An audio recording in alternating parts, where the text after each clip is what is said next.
জরিনাকে আমি কি দিয়ে বুঝাই রে, আমি যে ওরে কত ভালোবাসি। আজকে মনটা একদম ফুরফুরে লাগতেছে রে। এই তো জরিনাকে পেয়ে গেছি, এবার তুলে নিয়ে যাব রে। ছাড়তাছি না, আজকে তোকে বাড়িতে নিয়ে যাবই। জরিনা এইখান থেকে সর, নাটক করিস না, পেট মোটা বদমাইশ। আজকে কথা শুনবি তো শুনবি, না শুনলেও আমি তোকে ছেড়ে যাচ্ছি না, বাড়িতে গিয়েই সব কথা বলবো। এই বদমাইশ পেট মোটা, আমি কোথাও যাব না।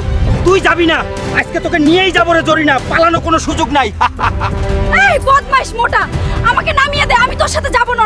আজকে তোকে জরিনা সোজা বাড়িতে নিয়ে বিয়ে করব, কোনো ছাড়াছাড়ি নাই। কেউ আমাকে বাঁচাও। দিদা, ও দিদা, বাইরে আসো, আজকে বউ নিয়ে আইছি। এই দেখ কাণ্ডটা, পেট মোটা মাথা নষ্ট, এটা তুই কি নিয়ে আইছিস রে? দেখো দিদা, তোমার হালক আমাকে রাস্তায় থেকে তুলে নিয়ে আসছে। এই পেট মোটা, তুই এটা কি কাজ করছিস? যেখান থেকে জরিনাকে নিয়ে আসিস সেখানেই জলদি থুই আয়। না দিদা, আমি আজকে জরিনাকে বিয়ে করবই। হ্যাঁ, আমি হালককে বিয়া করব যদি সে একটা কাজ করে দিতে পারে। কাজটা করলে তবেই বিয়া। কি কাজ জলদি বলো। হালক, তুই যদি আমার বাড়ির পিছনে থাকা ডাইনিটাকে ভাগিয়ে দিতে পারিস তবেই তোকে আমি বিয়ে করব। এইটা একটা কাজ হলো, আমি এখনই যাচ্ছি, তোমরা অপেক্ষা করো। জরিনা বলছে ডাইনিটাকে ভাগাতে হবে, আমাকে যে কোনো প্রকারের শালা ডাইনিটাকে ভাগাতেই হবে। আমি এখনই যাচ্ছি, আজকেই বিয়ে ফাইনাল করব। আমার বিয়ে বানি আর হবে না রে। বাপ রে বাপ, কি ভয়ঙ্কর জায়গা রে ভাই।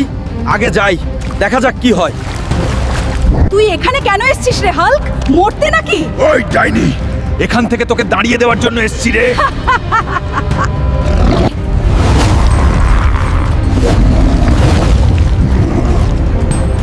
এই ডাইনিকে আর হইল না। আসলে আমার বিয়েটা মনে হয় আর হইল না। এবার বুঝলি তো আমার পাওয়ার কি?